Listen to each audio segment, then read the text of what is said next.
You are looking at Julian's pronunciation guide, where we look at how to pronounce better some of the most mispronounced words in the world, like this other curious word. But how do you say what you're looking for today? We are looking at how to pronounce these names, as well as how to say more confusing celebrity names that too many mispronounce, and more correct pronunciations, so make sure to stay tuned.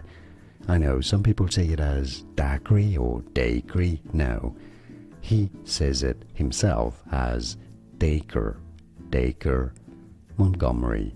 Dacre Montgomery.